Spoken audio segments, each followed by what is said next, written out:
Hey y'all, this is Blazing Diamond Rose. This is part 7 of my videos. You're not alone for persecuted Christians, targeted individuals. In this video, I'm going to try to speak on hive minds or hive mind mentalities.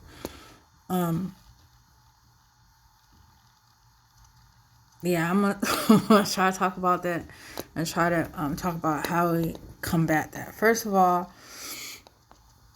from my understanding, I don't know everything. I don't know much, but from my understanding, from my experiences, from my research, from my view of other TIs, targeted individuals, about hive minds and things like that. Hive minds is kind of like zombies, a zombie mindset, or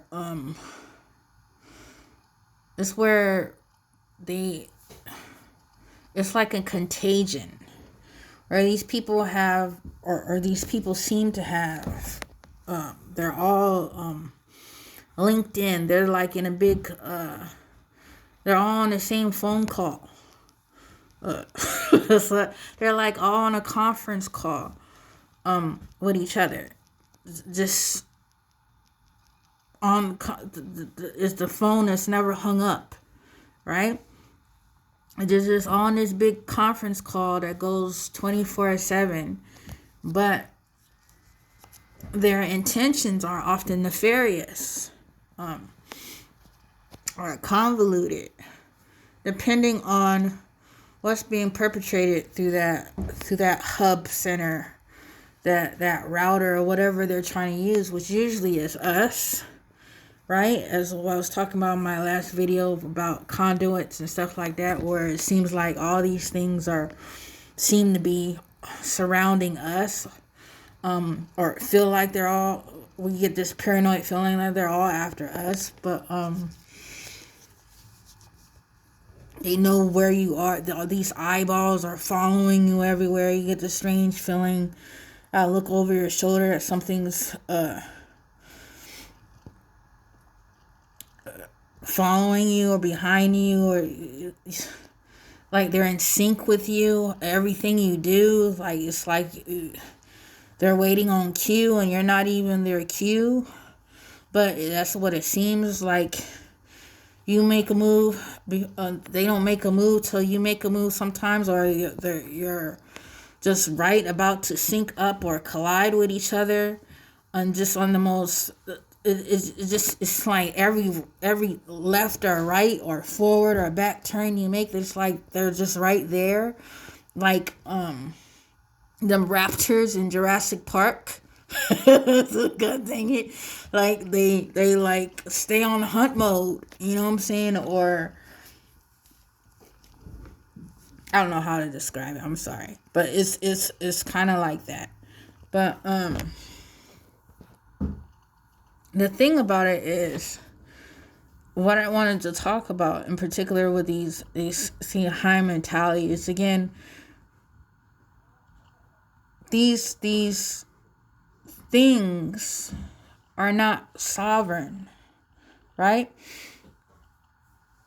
We gotta remember that God has given angels charge over us to guard and protect us everywhere we go. Angels and demons are spirits. They're not people, right? And they need host. Angels don't need host.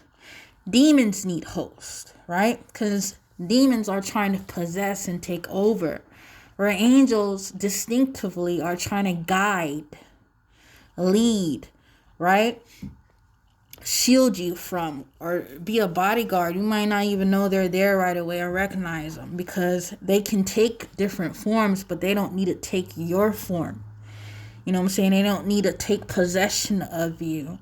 You know, that's what demons try to do, right? So distinctively, that's the clear distinction between them and their behaviors and their traits and their mentalities.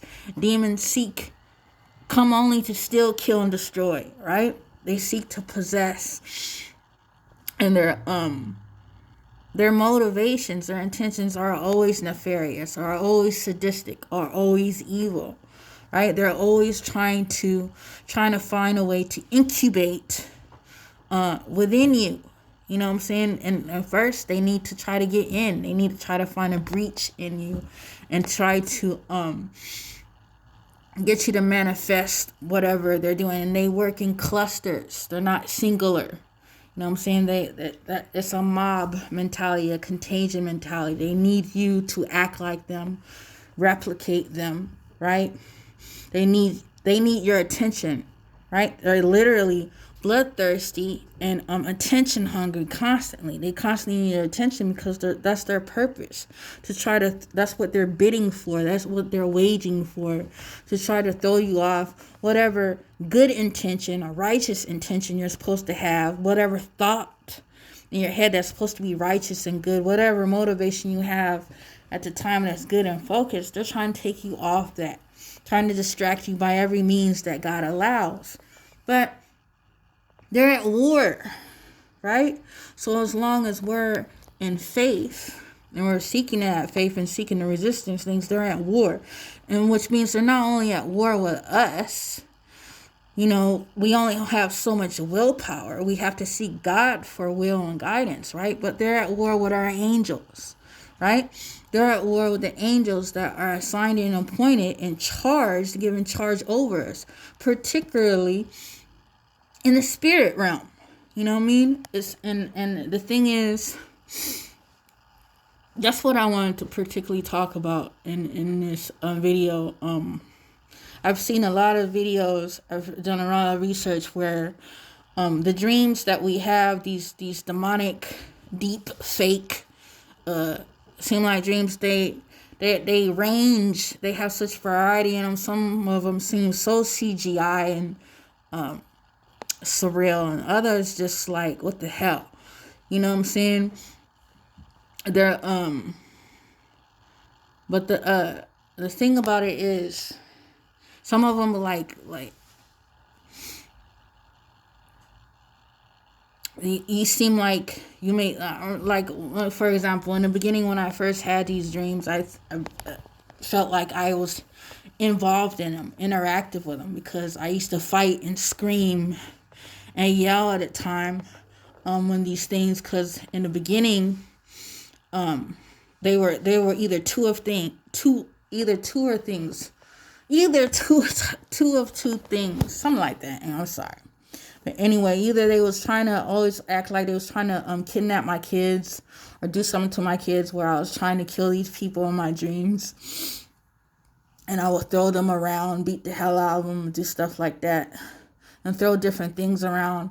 And then the other ones where they seemed sexual, like I didn't have control or any impulse, like just random things with just weird stuff, right?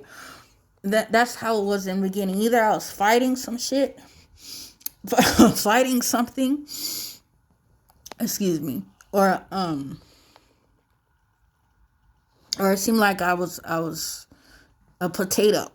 You know what I'm saying? So it was like, but after some time, after it changed, it's like it didn't seem like I was involved at all. And that's how it is now. It's like I'm just a observer. And then even when I want to fight or whatever I want to do, it's like I can't do nothing. All I can do is just watch it and see it. It's just like seeing something on a TV or seeing something on the screen. You can't do anything about it. You're just watching it on the screen. But you can't fast forward it. You can't rewind it. All you can do is turn it off, which would be waking up, right? And so that's how it feels. That's how it feels now. But what I was talking about in these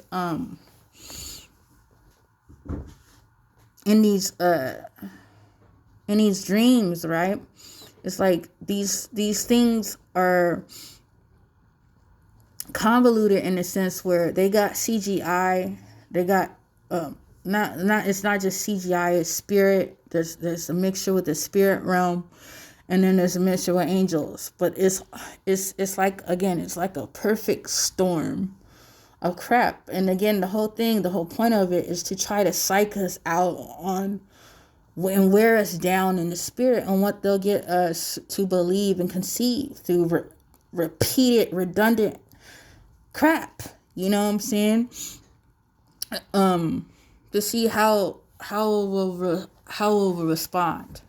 You know what I'm saying? And like, and they pick them. It's the these things that wanna that seem to stalk us, that seem to act like zombies and stuff like that. They may feel like they're tapped into our dreams. It's like they feel like they're tapped into our minds. So it's like a false sense of intimacy where they feel or imagine themselves linked up with us, and then they like what I was talking about in the other video, they want to prove to see if that's what you are. But I don't know, what's that movie, The Matrix, when it has that dude, the architect, with all those damn different TVs in his room, and there's like a different scenario on each one of those mini TVs, right? And he's like in this big security room or whatever, where he's supposedly controlling it all. But what I get from that is it's like a blind control experiment. But it's not really an experiment. It's like a blood sport for these demons, right? And it's kind of like a blood sport for these people who take this crap to the head, who really start to believe these delusions and feed into them and think, oh my gosh, that they're not just some cartoon, that they're invincible. They want to identify with these so-called avatars, for real. And they want you to too, right? And it's not about what you actually do. It's not about what you actually think. It's not about what you actually feel. It's about what they think they can get you to feel. What they think they can get you to do.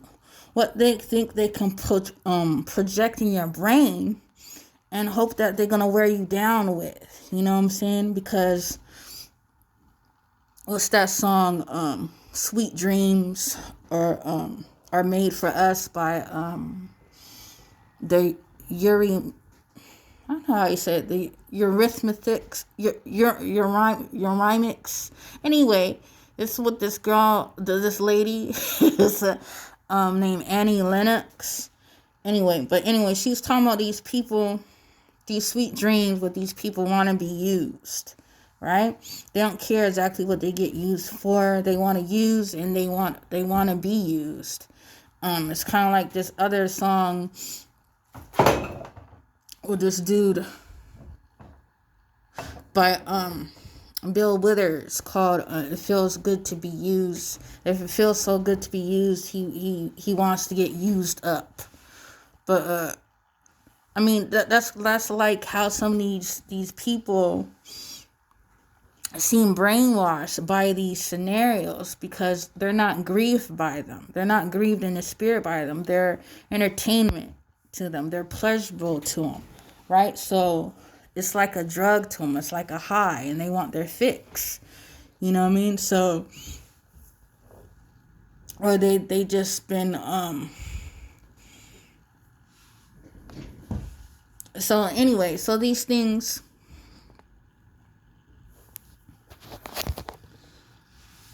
What was I gonna say?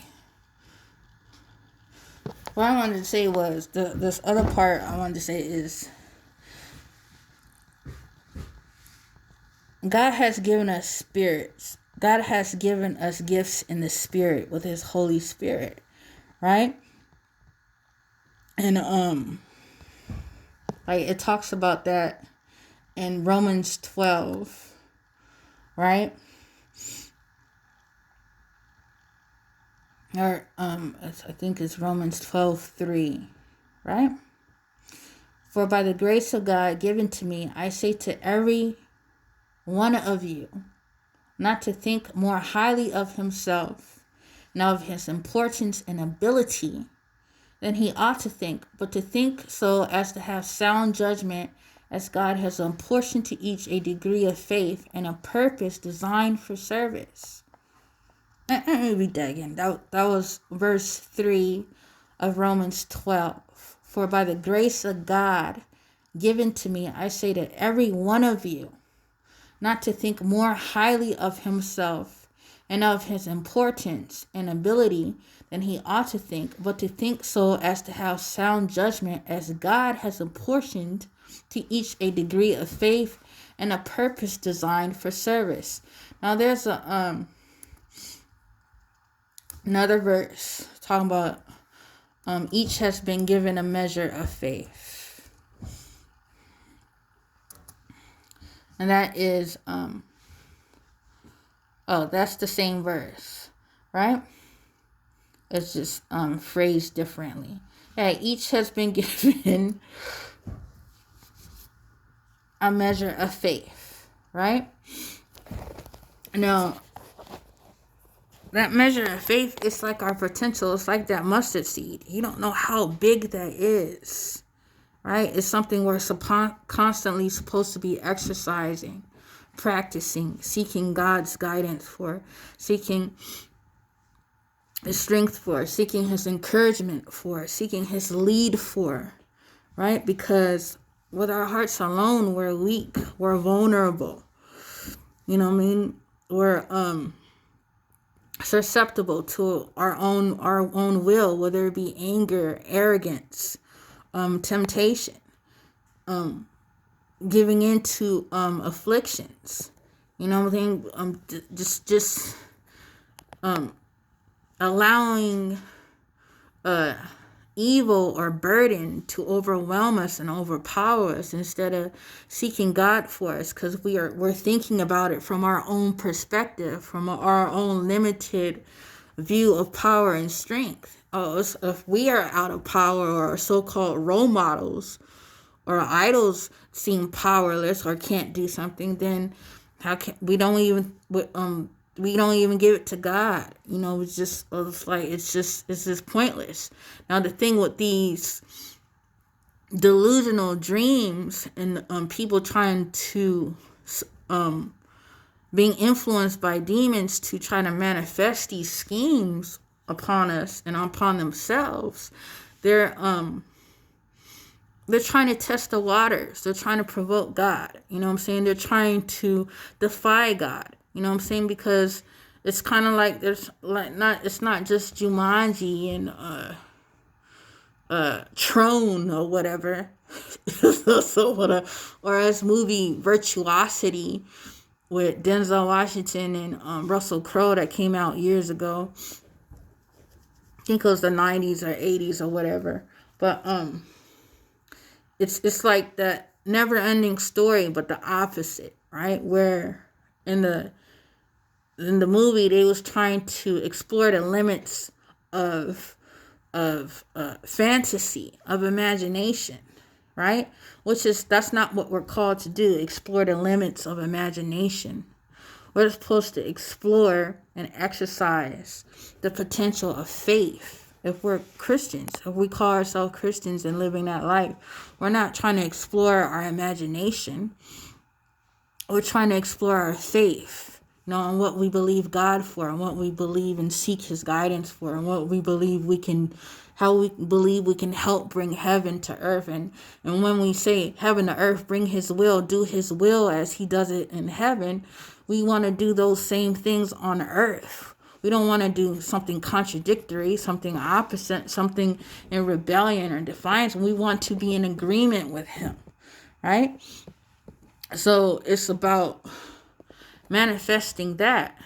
So we're called to, in a sense, be like-minded. It says be like-minded in spirit and body. It doesn't be one-minded in that context.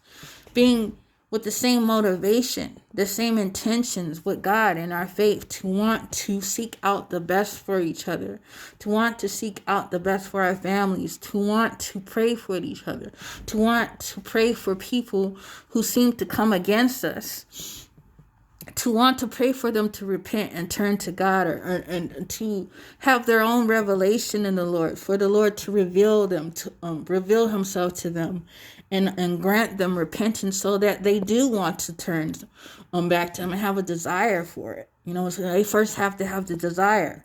If they feel they don't have the desire, they have a preference for these just anything, right? Especially if they just have a preference for pleasure, and that's not appealing to them. There's no incentive to that to them, unless God just dawns it on them and they have a epiphany or a rude awakening.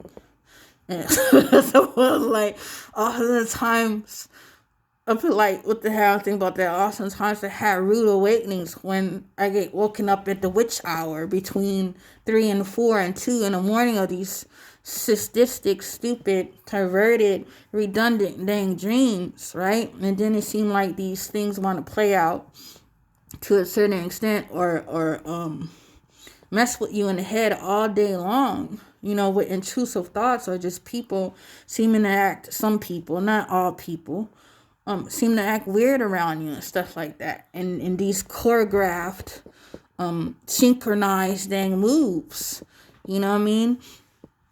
But the thing is, it's what's it say? 1 Peter 4 is we're called to do not be surprised at the fiery trial. You know what I'm saying? All these things we can be more alert to, but we don't need to be shocked by.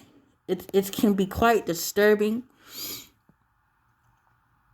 quite traumatic, especially what it seems like the level they seek to want to go to. It's not even a level, just like, wow, to try to get your attention, to really stick some crap to you, to really feel they have an effect on you, or try to get an effect or result that they want. If they don't seem to be affected how they imagine you to be affected by these skits and scenarios, whether they seem positive or negative.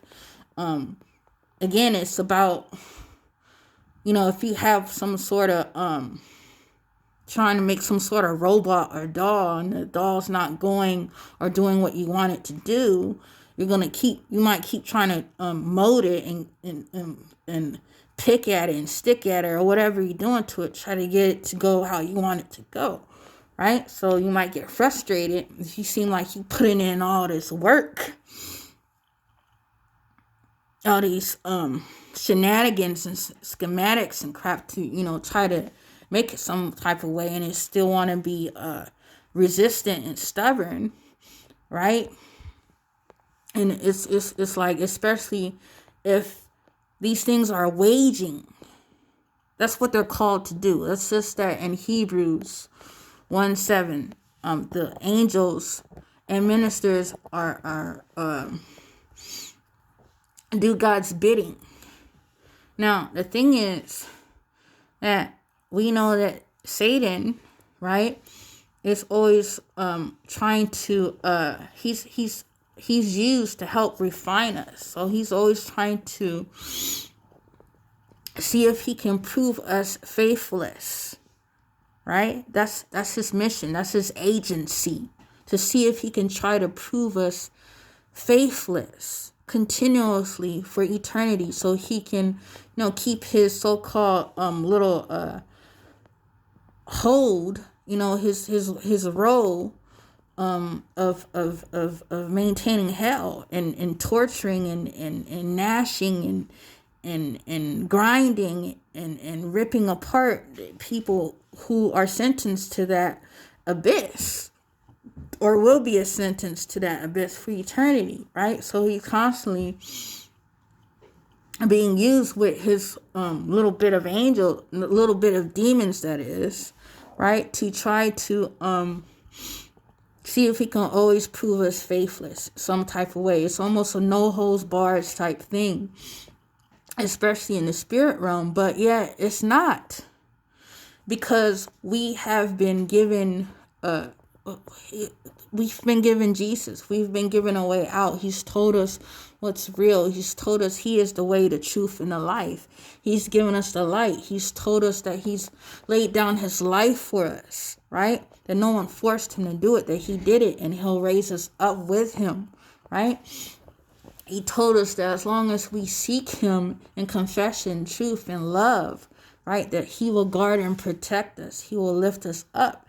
These things can't hold us down. They can only aggravate us and try to get us to try to turn, right? Try to get us to try to get us to forget who we are, our place, our value, try to become conceited and forget humility, forget our foundation, forget how far we've fallen. You know, if we know we're sinners, we know we've been sinners, to try to get us to forget how far we've come in redemption, to think that we're still back where we were before from the beginning when we were first became sinners, or first recognized right from wrong, or was given a clearer knowledge for that, to try to just hold us down in that and keep us there. And the worst part about that is to try to snuff out our breath, our voice, our choice, to where every thought, every move, every action is consumed with idolatry, with sin, with demonic views and thoughts and feelings, right? These things are constantly fighting for space, for air, for our breath, for our vision, for our view, for our hearing, right? They're fighting. They're combating for our attention. They're fighting with our guardian angels. They're fighting with our soul. They can't fight with God. That's already won, right? Right now, we're in a refinery, right? So they're fighting with us. They're fighting against our soul, right?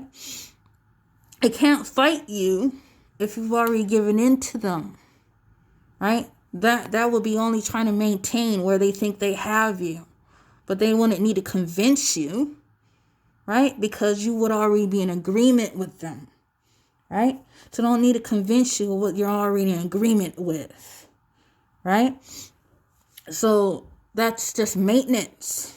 You can't be maintained if you're against the devil, right? You can't be maintained by him. You can't be maintained by his demon wannabes, right? You can't be maintained by anything that's against God, right? That's trying to hold you against him or get you to do something that's not just against your will, against his. And ultimately, it's all about him. What they're trying to get us to turn against him, not just ourselves. That's small. That's easy. But these celestial beings and these demonic beings, they have a higher knowledge, right, of what we're called to be, what we're called to do at some point, if we're not already doing it, right? The gravity of that, the level of that, not on some just small scale level, but as a whole family, as a whole church, as a whole organization, right? As a whole nation. You know what I'm saying? What we're called to do individually and collectively. So that's what they're trying to snuff out through these delusions. And we have to be more acute than that. You know what I'm saying? We have to be more wiser than that. We have to be more persevering than that. And it's, like I said before, it's exasperating. It's aggravating. It's gut-wrenching. You know what I mean? I get migraines damn near every other day. You know what I'm saying? Or every day. You know what I mean? But I think that might be part of how to do my age too. But I mean, as I'm getting older. But the thing about it is, it's about those times, what it says in 1 Peter 4, those times of all the wild stuff we may have wanted to try or may have did when we was younger, or thought we could do when we're young, whatever. When you claimed Jesus, when you claimed him, or recognized him as your Lord and Savior, those times were over. His time is now, and his time is always now, right? When you claim to love him and be about him, when you claim to love your family or care about somebody, whether they're your friend or your child, your wife, your husband, your niece, your nephew, your brother, your sister, your mother, your cousin, a neighbor, whoever, you know what I'm saying? Those times are over, so it's about more serious. How about be more serious? How about be more diligent with these things? And so we're called to have a level of unity with our people, with our family, right? I talked about in the first video how they tried to divide us, right? There's going to be, it's not really just really about division. It's about revision, refinery, right? Purifying us with that fuller soap or whatever. And who will be able to stand at that? Only those that God lifts up to stand. Because all have fallen, right? So who will stand is who God lifts up, because they're seeking him. They're crying out to him. They have faith in him. They're hurting for him. They're grieving for him. They're grieving for their family. They're grieving for people. Other people who they see hurt or observe hurt or heard about going through stuff, right? They still have compassion in them. They haven't been completely numbed out or desensitized. They haven't been turned out or played out by all these skits and scenarios, whether they be false flags on the television, the actual television and news, or false flags in our mind. You know what I'm saying? So a hive mind isn't all exactly bad and negative. It's again about what you're trying to connect with, truly connect with and have fellowship with. That's good, that's healthy, that's leading you where you should go. And with that, God bless.